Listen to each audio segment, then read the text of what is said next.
2015 में सलमान खान की मूवी बजरंगी भाईजान आई, जिसमें इंडिया को नैरो माइंडेड, कंजर्वेटिव और डिस्क्रिमिनेटिंग दिखाया गया।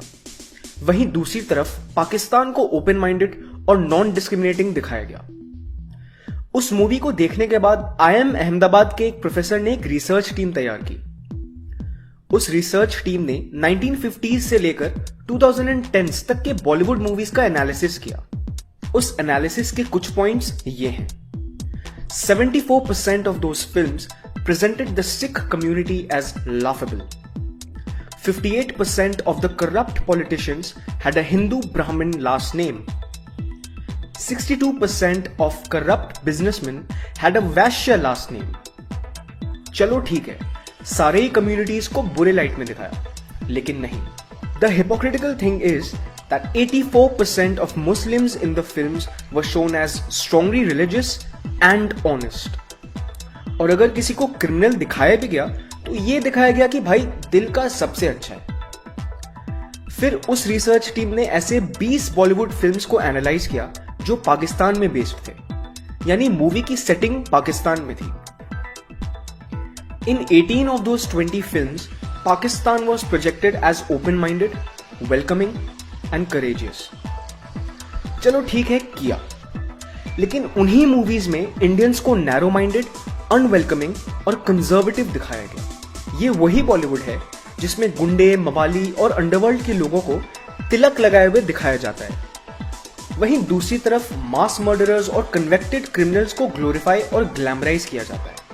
अब आप बोलोगे कि क्या यार, मूवीज आर फॉर एंटरटेनमेंट, ज्यादा मत सोचो। जी नहीं।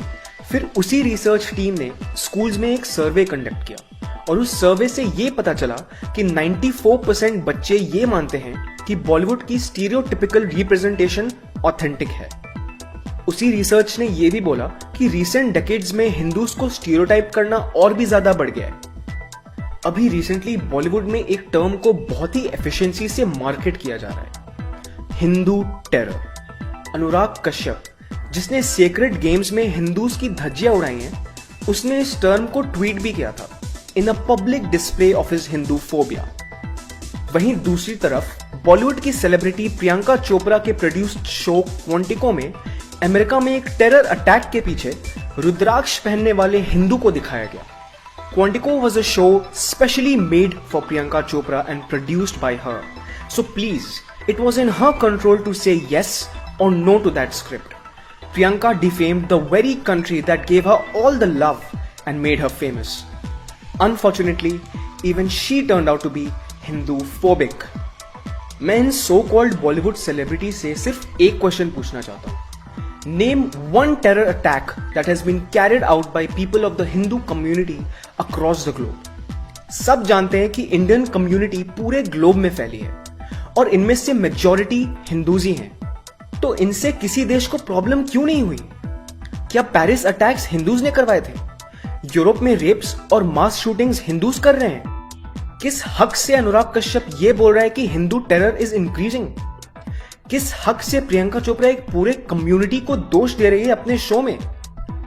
In fact, when Afghanistan was destroyed by invasions, it was India, a Hindu majority nation, who built a parliament for Afghanistan. And mind you, Afghanistan is a country with 99.7% Muslims. So please don't say India is Islamophobic. Hindus are just against forceful conversions, love jihad and terror, which are not depicted in so-called shitty Bollywood films. You just cannot keep targeting one innocent community just because it is tolerant and stays silent. Yes, rape is horrific and the recent Kathua case is being investigated. लेकिन इन Bollywood actresses को देखो जो play cards लेकर खड़े थे और deliberately Hindustan और देवीस्तान को यूज कर रहे थे, blatantly attacking an entire community for one horrific crime. अब कौन ला रहा है रिलीजन बीच में? रियलिटी में हर चीज में रिलीजन लाने वाले लोग ये कूल इंटेलेक्चुअल्स ही हैं। In 2018 itself, Geeta, who was a 10-year-old girl, was gang raped by Muslims in Ghaziabad. Why didn't the very same celebrities stand up with placards? Gita लड़की नहीं है, इंसान नहीं है। कहां गई तुम्हारी इंसानियत? ये सिर्फ यही दिखाता है कि ये लोग हिंदू फोबिक हैं और इंडिया से नफरत करते हैं। इट इज स्ट्रेंज कि इनमें से एक का बाप ये है, एक नवाब साहब से मैरिड है और एक है Swara Bhaskar, the biggest hypocrite of all. इसकी एक फेक फेमिनिस्ट मूवी आई थी, वीरे Di wedding. Veere Di wedding had a scene where Hindu phobic Swara Bhaskar was masturbating. गौर करने वाली बात यह है कि जिस हिंदुस्तान को ये गाली देते हैं, कंजर्वेटिव और इंटॉलरेंट बोलते हैं, उसी हिंदुस्तान में ये मूवी रिलीज भी हुई, लोग देखने भी गए और मूवी सुपर हिट भी हुई। वेलकमिंग और टॉलरेंट पाकिस्तान में इस मूवी को बैन कर दिया गया। This is what Swara Bhaskar said when she visited Pakistan. लेकिन हमने यहाँ आके पाया कि जिसको अक्सर दुश्मन देश समझा जाता है वो कतई ऐसा नहीं है, और जितना हमें यहाँ प्यार और मैं कसम खा के कह रही हूँ, मैं काफी जगह घूमी हूँ, लेकिन लंदन, न्यूयॉर्क, इस्तांबुल, पेरिस सब फेल है लाहौर के सामने। And this is what she said after the movie got banned in Pakistan. But what do you expect? What state that's run by Sharia laws? They're an unsecular state. Like, were you thinking that? I'm not surprised at all. And why should we hold up Pakistan, which is like a failing state, as, I mean, I don't understand why we keep taking pleasure and feeling a sense of self-worth from all the silly things that happen in Pakistan. तो हम गए और मैंने जनाब word सीख लिया, क्योंकि हम इंडिया में भैया भैया करते हैं, लेकिन मैंने सोचा यहाँ थोड़ी सलीके से रहना चाहिए। तो हम गए और उन्होंने कहा जनाब वो हम थोड़ा रास्ता नहीं समझ आ रहा, तो डिफेंस जाना था, कौन सी बस मिलेगी। To show you Pakistanis have a way worse vocabulary than we do. I know. यार इस बॉलीवुड की आदत बन चुकी है हिंदूज को डिफेम करने की और उनको मॉक करने की। ये देखो कैसे करण जौहर और उसके कुछ फेक एक्सेंट वाले दोस्त कितने इनसेंसिटिवली साउथ इंडियन लैंग्वेज का मजाक उड़ा रहे हैं। Some word of some funny song you must have done. Vindana, something you must have done. No, I think we did some pom-pom, nana motor gadi, something. This was like the most embarrassing day of my life. Here there was all these scholarly types studying at Cambridge and all that, and here I was sitting on these gondolas singing, Ande. और इसी करण जौहर से जब एक random इंसान ने ये पूछा, are you अ होमो, उस पर करण जौहर ने ये बोला। But sometimes you just wonder whether people just don't have the sensitivity or the decency, or to sometimes use language to ask a question that may not come across inappropriate. Where was your sensitivity and decency when you, along with your bunch of cool, smart-ass stand-up comedians, mocked and made derogatory remarks in that infamous roast? यही cool और smart-S young actors, directors और stand up comedians Hindus, soldiers और खुद के देश पर derogatory remarks करते हैं और बोलते हैं यार ऑफेंड मत हो। Why this hypocrisy? अगर कोई मूवी इंडिया को अच्छे लाइट में दिखाती भी है तो उसे मीडिया हाउसेज और so called reviewers ruthlessly attack करते हैं। For example Parmanu, which released on 25th May, was an amazing, thrilling movie which ended with a high note of India successfully becoming a nuclear state. But this is what unbiased and honest media houses had to say about the movie. A nationalist drama that ends like a horror film. India successfully becoming a nuclear state is horror for you. Are you kidding me? लोग इस blatant anti-India sentiment को tolerate कर रहे हैं. They are being allowed to say such things. और फिर भी ये चिल्लाते रहते हैं इंडिया इज इंटॉलरेंट। भाई इंडिया इंटॉलरेंट होती तो कोई ये भी नहीं बोल सकता था कि इंडिया इंटॉलरेंट है। अभी हाल ही में रावण के डायरेक्टर की एक मूवी आ रही है, मुल्क, स्टारिंग नन अदर दैन। होगा बात की तो दाऊद साहब का फोन था, उन्होंने मुझे फोन किया, तो दाऊद साहब का फोन था, उन्होंने मुझे फोन किया।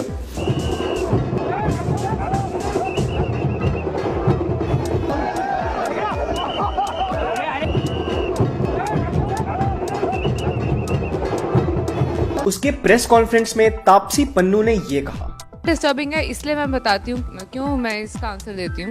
सबसे पहले तो एक अपनी लाइफ से बताना चाहूंगी। My manager is a Muslim, my driver is a Muslim, my house help is a Muslim. अगर मेरे को डिस्टर्बिंग फील होना हुआ कि इन सब लोगों की प्रेजेंस में, तो आई थिंक मैं तो बहुत ही डिस्टर्ब रहूंगी दिन रात, क्योंकि my life is run by them. So it was very disturbing to realize that this is how a particular religion is targeted. So एक तरह से मेरे को disturbing था, क्योंकि ये लोग literally मेरी life का एक मतलब inseparable हिस्सा है। तो मेरे लिए बहुत disturbing था ये चीज़, इसलिए शायद ये एक बहुत बड़ा reason था मेरा फिल्म करने का, कि अगर किसी को खड़ा होना चाहिए तो शायद I think I would love to take the responsibility. तो ये जो दहशत है, जो डिस्टर्बेंस है जो मेरे दिमाग में थी, ये उसको वेंट आउट करने का तरीका था ये फिल्म करना. सो इतना डिस्टर्बिंग था मेरे लिए. लेकिन तापसी के लिए ये तब डिस्टर्बिंग बिल्कुल भी नहीं था जब हिंदू टेरर को मार्केट किया गया, हिंदुस्तान को रेप से एसोसिएट किया गया. वही हिंदुस्तान जिसकी मेजॉरिटी पॉपुलेशन हिंदू है और जो तापसी के फिल्म्स को देखती है और पैसा और प्यार देती है. और तो और फिल्म के डायरेक्टर ने उसी प्रेस कॉन्फ्रेंस में एक बहुत ही डम्प, इग्नोरेंट और बायस्ड बात बोली. End of the day what I want to say is, so ये 92-93 हो गया, फिर ये सिलसिला खत्म हो गया. 93 में बंबई में बॉम्ब ब्लास्ट हो गए, वो उसका पूरा केस जो चला वो चला, आप देख ही रहे हैं. 2002 तक एक बड़ा कांड हुआ गुजरात में, जिसके बाद शांति हो गई थी. हिंदू मुसलमानों ने डिसाइड कर लिया था भाई जिंदगी is way tougher than this conflict. So they started dealing with life. But past few years, it has changed again. It has taken a new form. मतलब 2002 में एक बड़ा कांड हुआ और उसके बाद सब पीसफुल था. और अब अचानक से पिछले 4 सालों में हिंदू टेरर ने देश को हिला कर रख दिया है. तो शायद डायरेक्टर साहब 2008 में रावण की डिजास्टर स्क्रिप्ट लिखने में बिजी थे, क्योंकि 2008 में 26/11 अटैक्स हुए थे, जिसने इंडिया को ही नहीं पूरे दुनिया को हिला कर रख दिया था. उसका क्या डायरेक्टर साहब, जब अटैक्स हुए थे तो हमारी पुलिस और आर्मी वालों ने ही सिविलियंस की जान बचाई थी, टेररिस्ट्स को पकड़ा था, शहीद भी हुए थे. उस वक्त तो किसी बॉलीवुड सेलिब्रिटी ने AK-56 जैसे मास डिस्ट्रक्टिव वेपन से देश को नहीं बचाया. सिविलियंस को बचाने ये सेलिब्रिटीज क्यों नहीं आए? अपने बिल में घुसकर क्यों छिपे थे? ओ हाँ, आजकल तो सियाचिन के जवानों का मजाक उड़ाना बहुत कूल बन चुका है ना. क्यों आएंगे लोग? क्यों आएंगे ये कूल हिंदूफोबिक सेलिब्रिटीज लोगों को बचाने? Where is the fake feminist Swara Bhaskar now when the Hindu community is being labeled as Hindu terror? इनके बारे में विवेक अग्निहोत्री ने ये बात काफी सही बोली. तो आप अगर अर्बन नक्सल्स की लीडर हैं तो आपको एक जिम्मेदारी से बोलना चाहिए, क्योंकि आपकी आइडियोलॉजी कुछ भी हो, भले हिंदुस्तान के टुकड़े करने की हो, पर आपकी आइडियोलॉजी तो है, तो आप उसको रिस्पॉन्सिबिलिटी से करें. और ये इसलिए मैं इनको फेक फेमिनिस्ट बोलता हूं क्योंकि ये लोग लोगों को प्रवोक करने का काम करती हैं, सिर्फ सोशल मीडिया में पॉपुलैरिटी गेन करने के लिए. अगर इन्हें वाकई वुमेन एम्पावरमेंट की चिंता हो तो कोई लिख ही नहीं सकता, हिंदुस्तानी व्यक्ति तो लिख ही नहीं सकता, मैं गारंटी कर सकता. और रही बात कि यार ये बॉलीवुड आखिर क्यों हिंदूफोबिक है, इसका रूट कॉज क्या है, आखिर क्या बिगाड़ा है भारत ने इनका? तो इस पर Rajiv Malhotra, who is working hard to expose the breaking India forces and uncovering Hinduphobia in our education system, उन्होंने बहुत ही सटीक आंसर दिया. Why is the Indian left so against Hinduism? उनका क्या मोटिव है? If you can answer that, it's the same kind of people. Why is the Indian left so anti-Hindu? Partly it's ideological. The Charavaks were not with bad motive. They were convinced of some point of view. I mean, not everybody is born in a certain way and has the grace to understand things the way we understand it. So some of it is ideologically they're convinced of something. No, because this education is not intellectual level conviction. आप argue करें उनके साथ वो बहस करते जाएंगे. There is ego in the way. That transformation is an adhyatmic transformation. It is not done very easily by logic, because logic को resist करेंगे, fight करते जाएंगे. So some of it is like that. Some of it is that it's fashionable. Their point of view has become very fashionable. This in the media it is very fashionable. Also, they feel that our point of view represents backwardness, old primitive kind of stuff. And so there are a lot of factors that have come into play. It has become a very ordinary, normal way of thinking to bash the Vedic system. अब time आ गया है कि ये Bollywood celebrities, stand up comedians और so called intellectuals जो Hindus, soldiers और India को insult करते आ रहे हैं, सुधर जाएं. एक तो ये अपने मूवी और unfunny wannabe American stand up comedy के थ्रू प्रोपेगेंडा फैलाते हैं, उससे करोड़ों कमाते हैं और पब्लिक पागलों की तरह इन्हें भगवान मानती है. India is the youngest country in the world and young minds are very impressionable. Let's fight against this Hinduphobia and boycott these elements from the society who are doing nothing but spreading misinformation, mistruth, causing mass hysteria and misguiding the Indian youth. If you loved this video and found it sensible, share it with as many people as you can to spread awareness about this issue and subscribe to FMF for more such content ahead.